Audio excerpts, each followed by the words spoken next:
Welcome back, Soul Tribe. Yeah. We've graduated from underdogs, misfits, and other little lunatics. Because if you've stuck with me through these series, well, we're officially a tribe. Well, anyways. Okay. So we're going in a different direction for, I'm not sure how long this will take. 2, maybe 3 weeks. I don't know. But I know that you're going to watch me do a water fast. And I've committed myself and psyched myself into doing this water fast as long as I'm covering this book on the science behind fasting. Um, and I suggest before you jump into a fast, watch these videos from beginning to end before even attempting it. And you can see, like, I will drop weight. Trust me, you'll see it in my face. I'm going to tell you exactly how I feel. If I'm tired, if I'm grumpy, I'm not going to hold back. This is like a science experiment that I'm letting you be audience to. Let's get this established. Okay. So it's basically I'm allowing you to be part of a science experiment I'm doing on myself. And that way, I can see the difference. Starting with, I bought myself this hot pink. It's supposed to be hot pink. It's not really, but anyway, it's coral. I like the color. So, Amazon. I don't know if all the sizes come from China or what, where extra large is considered small. Well, this sweatsuit, I ordered it bigger than usual, and it came, and I'm like, why do I feel like a stuffed sausage? So, I mean, if I'm wearing it, it's just I like things baggy. So this is a great sweatsuit, and I'm gonna wash it every day. I do laundry every day anyway. Anyway, so this will be my the outfit that I'll be able to see my progression. Now, although I have a weigh scale, I have a medical grade one, like a $300 one. I don't believe in weigh scales. I don't believe in weigh scales because I'm an extremely muscular person. So, what my weight would be, in actuality, people would predict I was about 40 pounds lighter because I am so muscular. So, I learned after years of body shaming myself every time I stepped on the scale, I learned to get a tape measure and you measure your everything. You measure your inches. Don't worry about the weight. Everybody has different bone densities, muscular structures, that sort of thing. And in fact, I know I have a scale, but I just tell people to throw it the fuck out. I don't believe in a scale. I believe in trusting nature. And how do you feel? Do you feel good? Don't. It's like a bank account. Forget the numbers. How do you feel about your current situation? That's like your body. A lot of people, if they lose a whole bunch of weight, will actually say, I felt better when I had a little more meat on my bones. See? And that's why taking diet pills and going on all these crash diets is stupid. Because you need to fix what's up here. You also need to detoxify everything. Because as long as you have a bunch of free radicals and toxins running through your tissues, lymph nodes, organs, your entire body, your body is not going to be able to absorb any nutrients. And that's just truth. So, now, as I told Jake earlier, I said, Jake, I spent the last week building up to this fast with the last time I ate any kind of crap food was at the movie theater on Christmas. We each had a poutine, and then like we get these Costco passes. We get 2 entries, 2 pops, and a popcorn. And I said to Jake, "You take the popcorn. I don't need it." And he's like, "Well, Mom, I'll get. You can get your because I like frozen yogurt." and they don't seem to have it. I don't know why. I don't know when they just stopped or whatever. So I said, it's Christmas. I have a weakness and I'm going to go for it. So I bought myself not a family size, but one of those regular sizes bags of Oreo. I love Oreo cookies as a weakness. So I bought a bag of them, and just so I wasn't making crinkle sounds in the theater, I threw them all in a Ziploc. And then I gave Jake half. He just kept throwing them in his popcorn. So he had Oreo popcorn. But that's the last time I pulled a shit show. And we're in January 6th today. So, we're talking about almost 2 weeks. But anyway, we were eating. I eat chicken usually every day. So, and we kind of had fun making homemade shake and bakes. Well, that's batter. That's unnecessary shit. You're also using oil to crisp it up, and I wasn't deep frying it, but even in a deep fry pan, still unnecessary oil.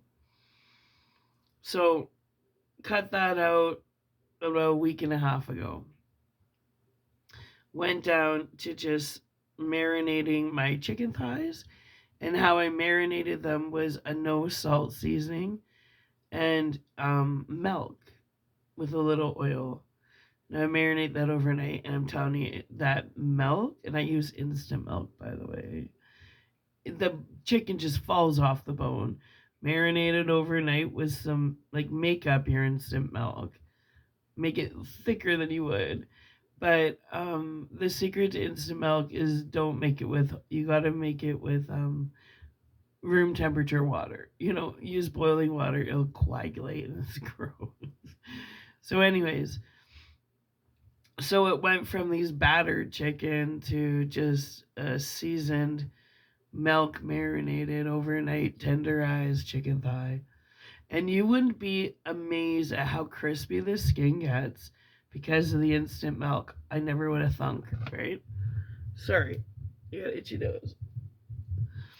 So, anyways, so then I went down to, you know, a potato with some chicken, or some chicken with some rice, or pasta with just my Alfredo coconut curry sauce, like no meat, no nothing. And putting the noodles in the fridge actually was really flavorful, really good. So I've been Christmas was, I said, that's it, you know. So I don't know. I don't weigh myself. I don't care. I know I've lost weight since Christmas. Just cutting out all the bullshit. The other bullshit I cut out was I am a coffee person. Not today. I can't have it while I'm fasting. But I'm one of these people that want my coffee cream, the 18% milk fat, right? That's really fattening. And I put in my tea, I put in my coffee, and then you're going, well, I'm not eating much. Where's this bloatedness coming from? Why am I not losing weight? Because a lot of people don't take into account liquid calories. And sometimes it's your liquid calories that, so fast. Especially people that like to drink a lot of juice or a lot of like full capacity pop, which I mean like no calorie reduced. I don't drink pop once in a blue moon. If I really crave it in the summertime when it's hot, I'll walk down to 7-Eleven and get a fountain pop. But we don't keep pop in the house. No. For a while, we would have a bunch of Perrier water, the bubbliness and stuff, but then we just started boiling water. It wasn't necessary. Well, anyways. So as I had told Jake, I'm really glad I weaned down to everything, because I would usually get up and have a baked potato for breakfast. Just a baked potato with a little bit of butter. And there's a lot of nutrients in baked potatoes if you actually research it. baked potatoes aren't bad for you. It's all the crap you put on it, the sour cream, the cheese, the cream cheese, the butter. Like, I would lightly butter it. And in fact, if you want to know the easiest way to have that better flavor over all your potato without all the extra calories, and this works for toast too, but we don't eat bread in this house randomly. But you're not going to come here and see a loaf of bread or buns. Well, anyways, what I started doing was I was freezing my butter. Hear me out. And then my butter container, I would use a cheese grater and grate the butter into the container. And then it wouldn't melt at room temperature, it just stayed in its little shape, and you sprinkle it over top and you get that butter flavor without the chunks. Like, on toast you put butter on, and some people, it's like, you see these chunks all over their toast. Well, when you grate your butter, but the cheese has to be frozen, or this can be gross to try and grate. But anyways, you just sprinkle it over your toast. You see it melt in a second, and every bite you have the flavor of butter, but not all the extra calories that are unnecessary. So there's some tips and tricks. Well, anyways, so this morning I woke up. I've been straight on water, and I'm allowed gum. I told myself you can have gum, but I think I'm half a liter in, and I'd like to drink my water. I can boil my water, so once it hits room temperature is when I really like to drink it. I like room temperature water. I find it's easier on the digestive system, but in the organs and everything, in my opinion, I am not a medical practitioner. So, as I had said to Jake, I'm really glad I geared down and prepared myself since Christmas Day to get into the mind of fasting, because now we're on January the 6th. Like I said a couple of weeks ago, I started preparing myself, and I woke up this morning pumped, ready to go. I had energy. The last 2 days I've been napping a lot. I've been really tired because I've been depriving myself, like weaning off stuff. And you'll go through that when you first get rid of all the junk, and then you get rid of all your proteins, and you're down to just a baked potato, basically, or two throughout the day. You can get tired, you're going to feel like you're lacking energy. That's the 48 hours people usually crash on a fast, because they're like, I feel so sick. Well, because I'm on day 3 of basically eating fuck all, I feel great, and I have energy, and I'm literally running off the energy within my body, within my stored in tissues and fat cells. We got lots of energy in there, let me tell you. So on that note, I feel great right now, but I'm not always going to feel good. I'm going to come on here, I'm going to be bitchy. I'm going to be like, and irritated and agitated, and you're going to see it. And at least I'm warning you, so it's not like, what's going on with her? She's hungry. But I want you to experience this with me, so you understand the science behind it.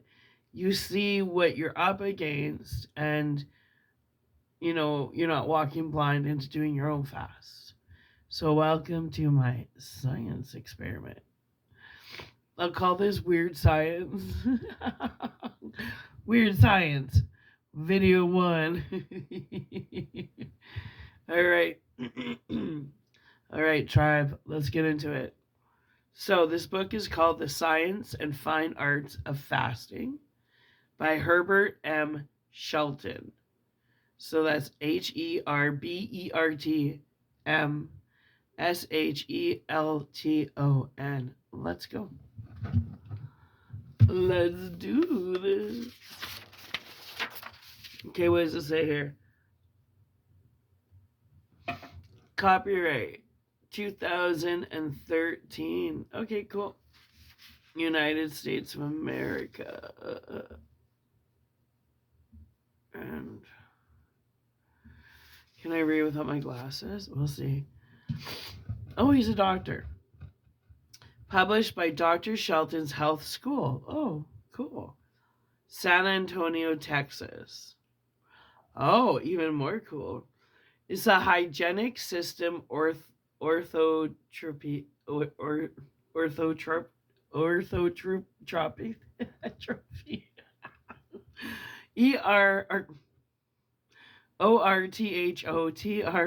orthotrophy fasting by Herbert M. Shelton, published by Dr. Shelton's Health School, San Antonio, Texas.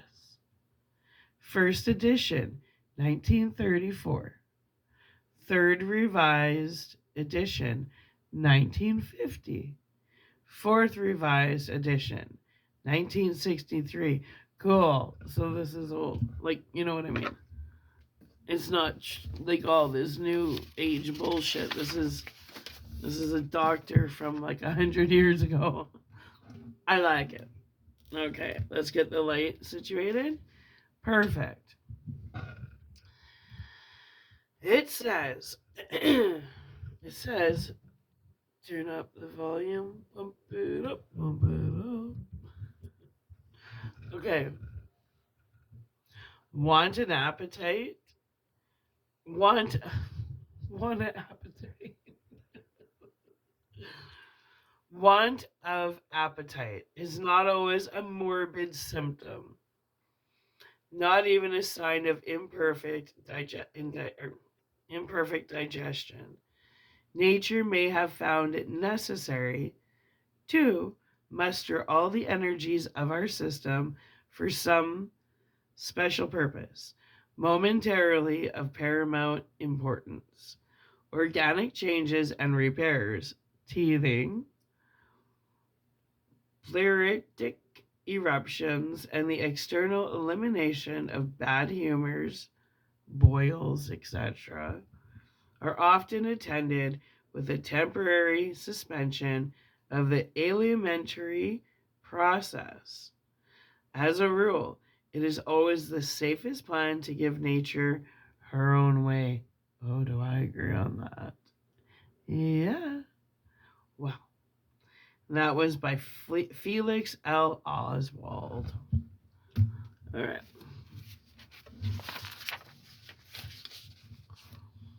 Oh, I'll show you what he looks like after. He looks like a serious dude. This one guy does. Edward Hooker. Dewey. I don't know why Dewey always makes me laugh. Dewey. It was from an 80s sitcom. Who the hell? Am I thinking Doogie Howser? Maybe. Dewey. Doogie, probably. Okay. Sidetrack. Let's go.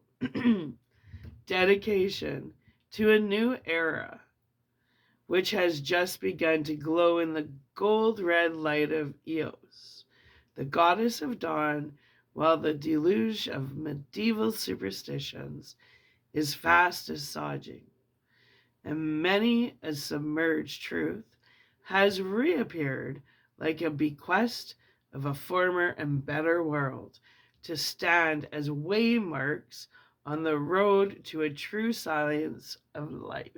Yeah.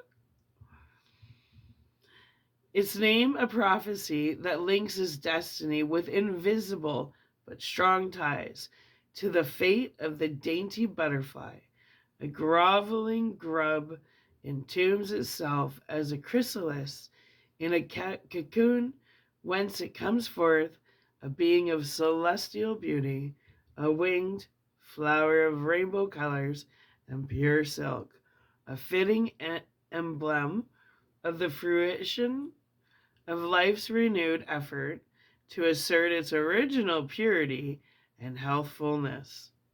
That no longer considers depravity and wretchedness as the normal condition of man, and happiness as the reward of a self-abhorring suppression of all natural disasters. That rejects the blind confidence in the efficiency of an abnormal and mysterious remedy and realizes that the physical laws of creation find an echo in our innate monitor. This book is dedicated by, and then it says the author. So I'll show you what Dewey Hooker, Edward Hooker and Dewey looks like. I'll show you. He's pretty serious looking, man.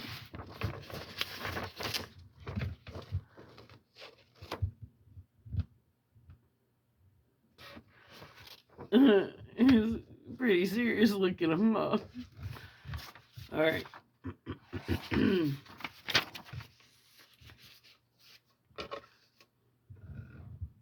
Let's go.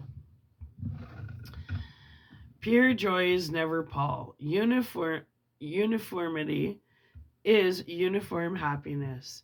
If the even tenor of our way is the way of nature, and nature herself will guide our steps, if the exigence of abnormal circumstances should require a deviation from the beaten path, remedial instincts are not confined to the lower animals. Man has his full share of them.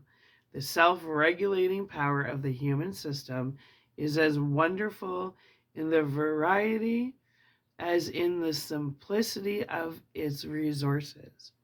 Have you ever observed the weather wisdom of the black bindweed? No.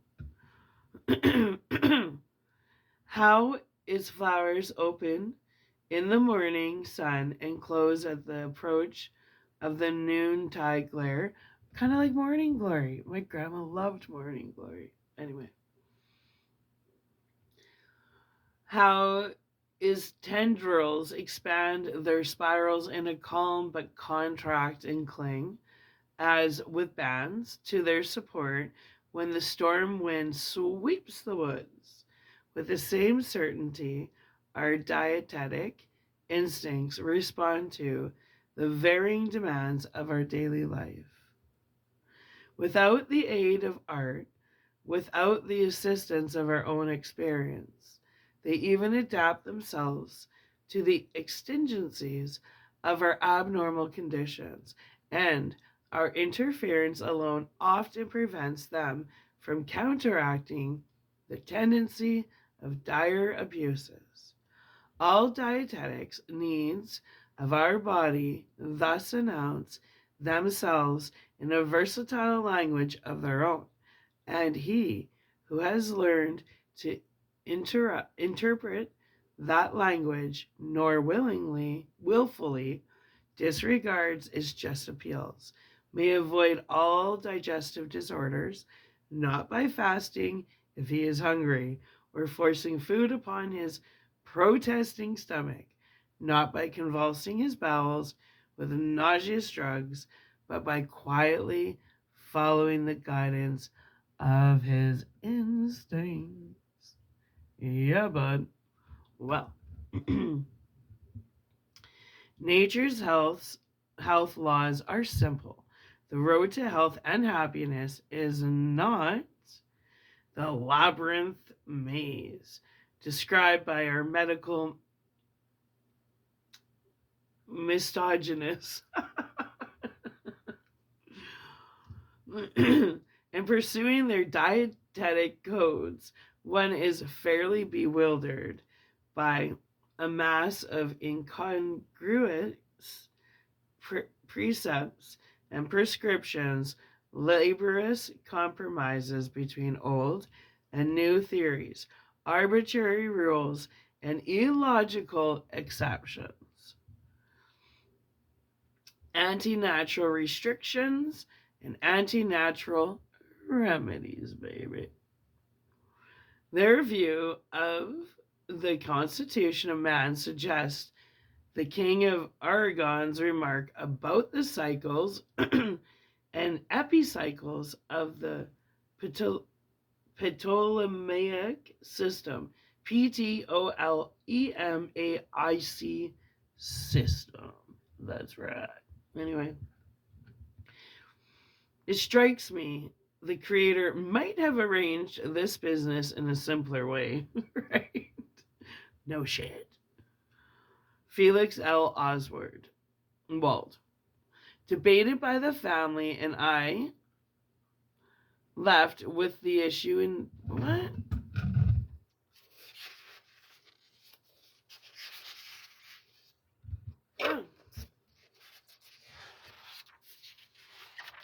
What happened here? Except my pages got mixed up. Hold on. Hold the line, baby. What's going on here?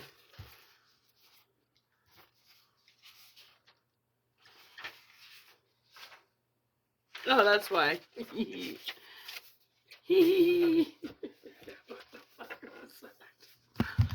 Okay. There we go. It was just... I don't have them hole punched, so... It said 8, and I flipped it around. It was page 7. So let's just get into it. Introduction to the 4th edition. A few years ago, Luella Parsons said in her column, Movie Go Round, I found out the reason that Gloria Swanson had been in complete seclusion since she's been in Hollywood. She's been on a water diet for 8 days and has taken off 15 pounds. Ooh, nice. The sweatsuit should not be so sausage-like, hopefully in 8 days. The only nourishment she had was to put carrots and other vegetables in water, let them soak, and drink the juices. Hey, that's cool. I wouldn't have thought about that. You probably do that with fruit. Flavor your water. I don't feel the need. To me, boiled water's great. And yerba mate is filled with nutrients and no calories. And I'm going to be pumping that through. Anyway. I think that she meant that Mrs. Swanson drank the water in which the vegetables had soaked. This is not, strictly speaking, a fast as we employ the term in this book, but it is so nearly so that Miss Swanson may be said, for all practical purposes, to have been fasting. It is significant that no criticism of Miss Swanson was offered. Perhaps this may be taken as evidence of a changed attitude towards fasting and near fasting. I guess because I'm drinking water and chewing gum, that would be called near fasting. I'm assuming. I could be wrong, but I'm going to make an ass of me and you. Just take my chance. Here we go.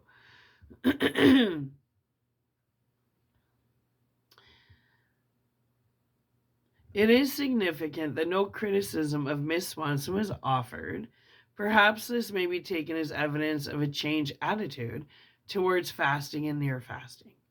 25 years ago, when the first edition of this book was issued, Miss Swanson would have been the subject of much criticism and ridicule, and she would have been warned that if she did not give up such faddish practices and eat plenty of good, nourishing food, she would die of anemia, pneumonia, or other disease thought to be the result of such practices.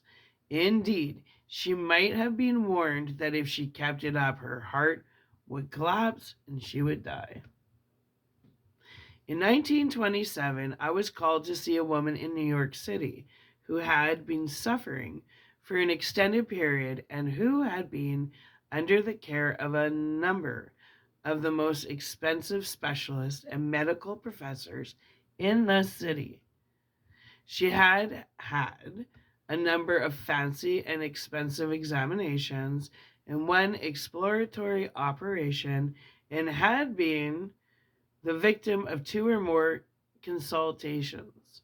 It was decided that the cause of her condition, she had an accumulation of fluid in her chest, was not known, and that nothing could be done except to aspirate the fluid at intervals and trust that nature would right matters.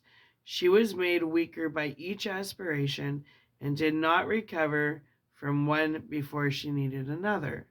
I advised a fast. She feared that, as she was weak already, she would grow too weak to tolerate another aspiration. I stated that the fast would obviate the need for another aspiration. It was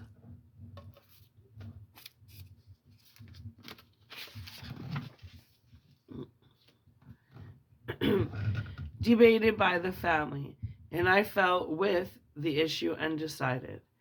3 days later, I received an excited call from the husband who urged me to meet him at his home at once, stating that his wife had been fasting since I left and that she had done it without his knowledge. I expressed satisfaction with her action, but he was disturbed because her physician, who had just visited her and to whom she had revealed what she was doing, had told him that if she went without food for 6 days, her heart would collapse and she would die. I met the husband at their home, and we had another conference. It was decided to go ahead with the fast and let the physician, who had washed his hands of the case, saying he would have nothing more to do with it until she came to her senses and ate, go his own way. She fasted 12 days and greatly improved in health. After an interval of feeding, she took another fast of 13 days with further improvement. There were no more aspirations after she began the first fast, and the fluid was rapidly absorbed. That's how she was able to get rid of all this built up fluid. Nice. So what did she do here?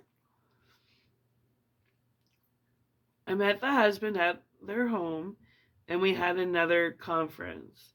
It was decided to go ahead with the fast, and I let the physician, who had washed his hands of the case, saying he would have nothing more to do with it until she came to her senses and ate. He would go on his own way. Okay, so she fasted she had all this fluid build up in her lungs, like pneumonia type thing. And nothing was working. It was one medication after the other. This is like 1927. But anyway, it said she fasted for 12 days and greatly improved. 12 days. After an interval of feeding, so that would be like me fasting for 12 days, doing that military diet. That would be the interval feeding, 3 days, right? She took another fast of 13 days with further improvements. I might try that. We'll see. There were no more aspirations after she began the first fast, and the fluid was rapidly absorbed. The woman recovered her health, was soon back at her duties, and the physician, who apologized for his hasty action in association with other men who had been on her case before, told her to Mount Sinai Hospital for a complete checkup, and she was said to be fully recovered. Nice.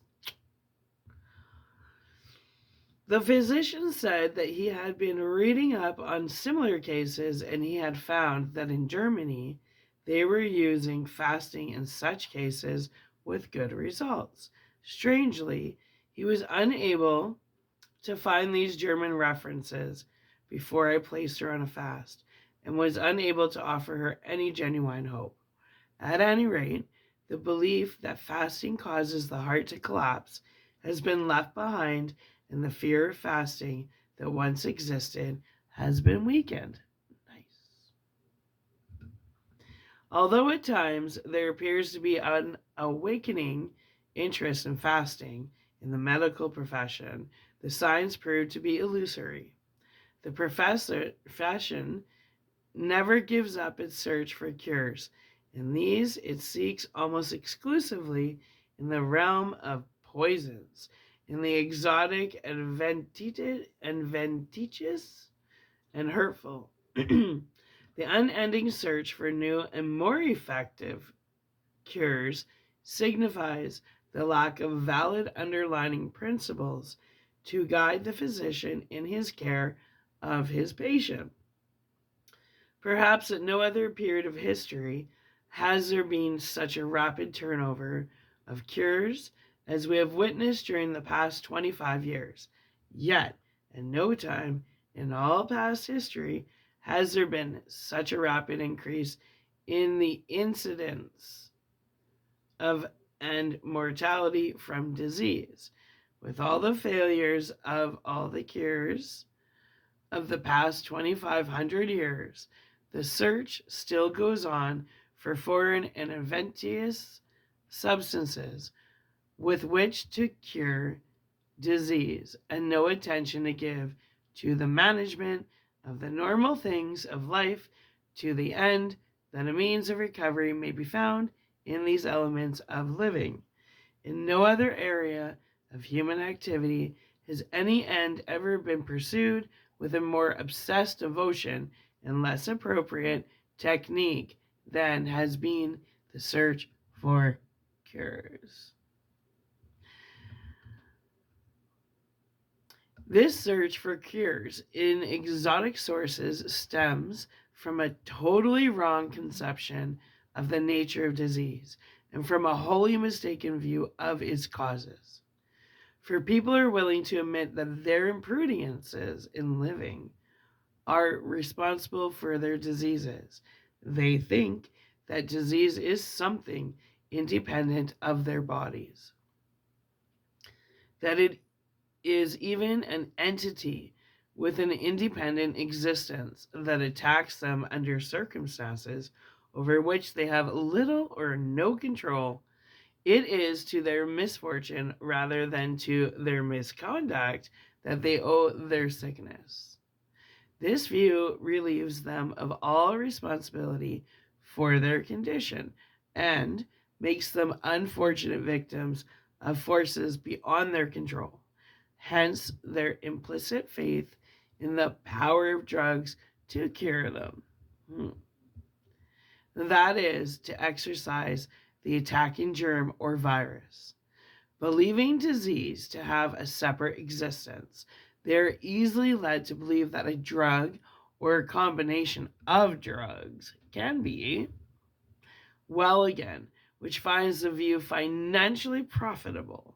Strangely enough, even those who persist in the old view that disease is a punishment sent by God Himself upon sinful man and woman do not hesitate to stay the hand of God with their drugs and treatments. Right? That's interesting. Whether it is believed that disease is a dissipation of divine providence, the invasion of the body by a demon, or an attack upon the body by microbes and viruses, the idea that it can be cured by drugs prevails, and practices based on this belief are in vogue. Before the origin of the medical profession, there existed, and although at a later period was carried out coincidentally with magic and religious procedures, a system of caring for the sick that consisted of adjusting the normal needs of life to the crippled condition of the sick organism. Among the measures employed under this system was that of fasting or absence from food. There was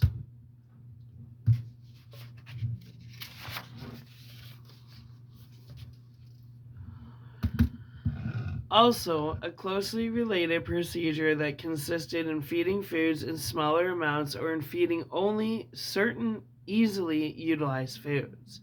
When Plutarch advised, instead of using medicine, rather fast a day, he was undoubtedly advising a return to the pre-Hippocratic practices. Pre-Hippocratic. Freudian slip much. Free Hippocratic practice that he thought that regulation of the way of life was superior to the drugging plan that had developed after Hippocrates. Celsus, who was not a physician, also advised abstinence from food, referring to the first degree of abstinence when the sick man takes nothing, and the second degree when he takes nothing but what he ought. I do not agree with the common assumption that fasting in the beginning was a religious activity, or that it was entered upon as disciplining measure. Neither do I agree that in its origin it had any spiritual significance. A practice that is so well rooted in instinct and that is indulged in by both plants and animals can hardly have originated in religion. Now could it? It's funny. He's writing it from 1927. Okay. That it has been incorporated disciplinary, spiritual, and sacrificial significance is not denied. It is only denied that it had a religious origin. No, it did not. Sorry. Dr. M.L. Holbrook, a prominent hygienist,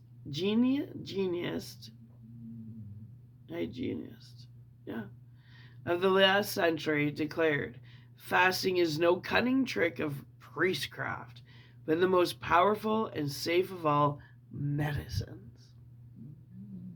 And cheapest, too.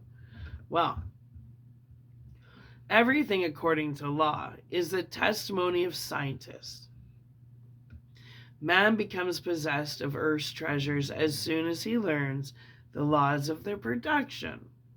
Isn't that true? Like in the restaurants, I've worked in so many amazing restaurants that once I knew how to cook it all, I never wanted to go and eat in a restaurant again. Unless I didn't know how to cook the food. Because I knew how it was produced. Right? Right. Well, let's reread that, because to me that made sense.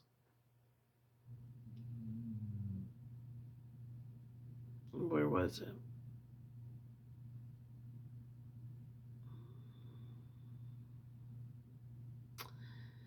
Things that normally belong in another, there are and can be no laws governing its operations in this other department. Regulation of the way of life, on the other hand, can and must be based on the laws governing life and the relations of these elements to life. Thus, it is that fasting, which we shall demonstrate is a normal part of the ways of life, may be carried out according to ascertainable laws of nature. Much experimental work has been done with fasting, but most of it has been trivial and the results insignificant. For the most part, these experiments have been carried out on healthy animals and nearly healthy human beings, and they have been set up for the purposes of finding answers to certain problems in physiology. Often they have been set up in such a way as to fail to give the answers to the problems. Often they have been of such short duration that the results were misleading. In almost all instances, the interpretations of results have been unworthy of school children. In a letter to me dated April the 4th of 1956, Frederick Holzel, Hoelzel, long assistant to Dr. Anton Carlson of the Department of Physiology of the University of Chicago, says, I do not know where you and others, including regular medics, get the idea that Dr. Carlson is a great authority on fasting, or has published a great deal on this subject, except from the publicity he receives in newspapers and popular magazines. He has taught a lot on the subject and has promoted studies by others on the subject, but about all he has done personally was to fast less than 5 full days himself in 1914, and that was for a study of hunger during what he called prolonged starvation. Contrary to the implications of this statement, I never regarded Carlson as an authority on fasting. The publicity he received did strongly indicate that he was deeply interested in the subject and that he was carrying an experimental work in fasting. But I was always convinced that most of the work he did, and most of the work done by his students and assistants, was trivial and led nowhere. Like most research, it was a wasted time, money, and human talents. As I shall show later, I regard his conclusions from his study of hunger to be erroneous. Others have done a little clinical experimenting with fasting and semi fasting, but they have not differentiated between the fast and the limited diets they have fed, so that their conclusions may not be as conclusive as they seem to think. The Lancet, London, April the 2nd, 1958, carried an article entitled The Influence of Fasting on the Immunological Reactions and Course of Acute Glomerulonephritis. Acute, Glomerulonephritis. I looked that up quickly because I had no clue what it meant, and I didn't want to pretend I did. It's shortened. It is GN. Is a sudden inflammation of the kidneys. Tiny filters of 10 are often triggered by bacterial infections like strep throat, for an example, leading to blood protein in the urine, swelling, high blood pressure, fatigue, and reduced urine output, requiring medical attention to manage inflammation, blood pressure, and fluid balance, potentially with medications or dialysis, and sometimes resolving on its own. So that's what acute Glomerulonephritis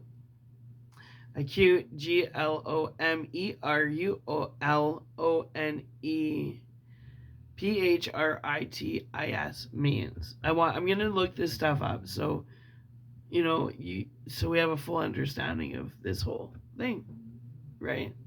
I'm not gonna fake it till I make it. Too many people do that. That's why the world was based on a foundation of lies. Well, let's fix that. One brick at a time, motherfucker. Anyway, okay. Briefly, the experiment was as follows. A test group fasted for the first 60 hours, except for 100 ml per day. First 60 hours, except for 100 ml, per day of mil of unsweetened fruit juice. I just don't see the point. Anyway, after 6 hours, they were placed on a semi-starvation diet of sweet fruits and vegetables, yielding not more than 100 calories until the glomerular glomerular filtration rate increased and the hypertension edema subsided. Interesting. Well, I guess I already did the semi-starvation. Okay. The control group were treated with best rest and a light diet, which is one of the currently accepted treatments for this disease. It was found in this experiment that those who fasted recovered much more rapidly and completely than those who merely had bed rest and a light diet.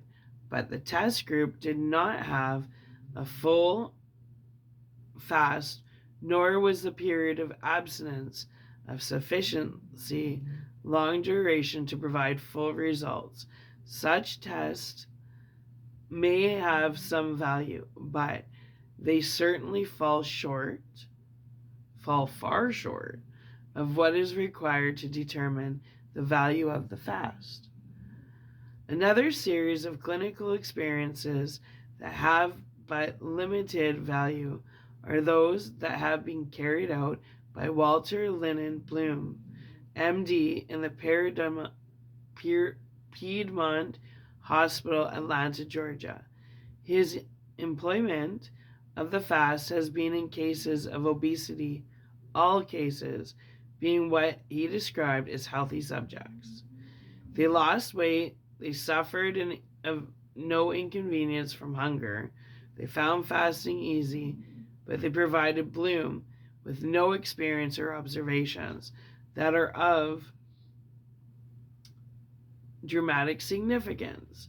Bloom did come up with the observation that our present preoccupation with eating at regular intervals has led to the misconception that fasting is unpleasant.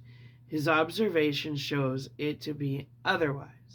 Such tests as these may serve to confirm that what we have known for a long time about the achievements of the living organism in a period of fasting, but they hardly add anything to our knowledge of the subject.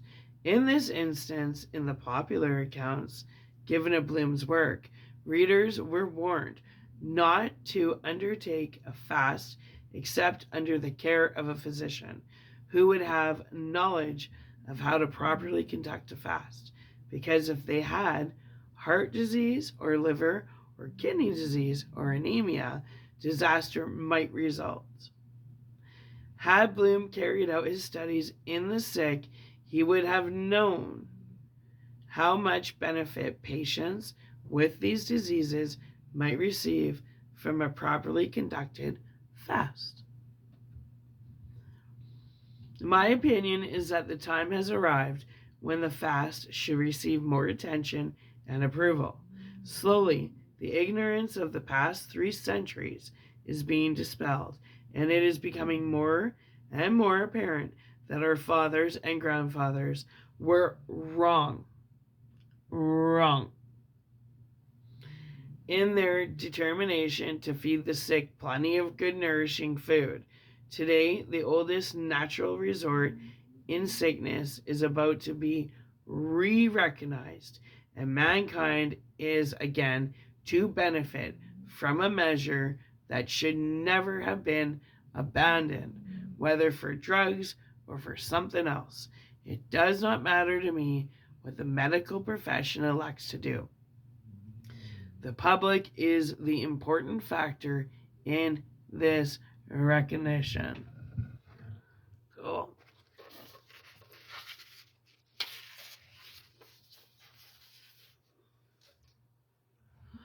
Okay, we're going to upload this because we want to keep it around an hour, and I'm going to come back with introduction to the first edition. Very cool. I'm totally pumped now. All right. So tribe, I love you. I hope you just take this journey with me. Witness me take it. We'll see how I do, and then maybe do it yourself. But